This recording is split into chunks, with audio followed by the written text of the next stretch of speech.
Hello అందరికీ, అందరూ బాగున్నారా? అందరూ బాగుండాలి.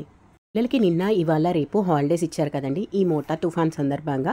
సో వాళ్ళకి హెల్దీగా మంచిగా స్వీట్ చేసి పెడదామని చెప్పేసి ఇలా కాజు కత్లీ చేశాను అనమాట.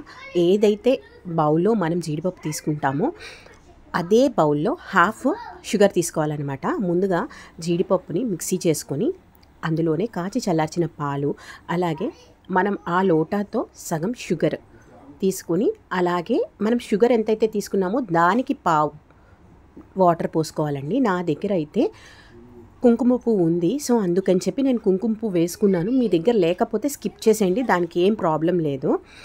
మీకు ఇష్టమైతే ఇలాచీ పౌడర్ వేసుకోండి. మా పిల్లలకైతే ఇలాచీ ఫ్లేవర్ అంతగా నచ్చదు, సో నేను అందుకనే వేయలేదనమాట. సో మనం ఏదైతే గ్రైండ్ చేసుకున్నామో జీడిపప్పు పౌడర్ చేసుకున్నాము, అలాగే అందులోనే కొంచెం కాచి చల్లార్చిన పాలు వేసి మిక్సీ చేశానమాట. ఈ మిశ్రమాన్ని ఈ షుగర్ సిరప్లో వేసుకోవాలండి. ఇదైతే కొంచెం తీగ పాకం కన్నా కొంచెం ఎక్కువగా ఉంటే సరిపోతుంది, లేదంటే తీగ పాకమైనా పర్లేదు. ఈ విధంగా ఈ కన్సిస్టెన్సీ కనుక వస్తే మనం ఇదిగోండి చేతికి ఇలా అవుతే మాత్రం ఇక మనకి అయిపోయినట్టే పర్ఫెక్ట్గా.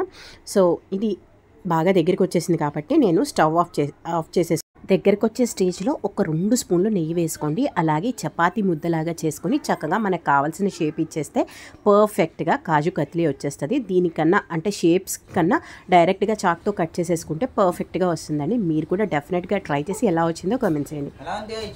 మా పిల్లలకైతే చాలా నచ్చేసింది. Thank you.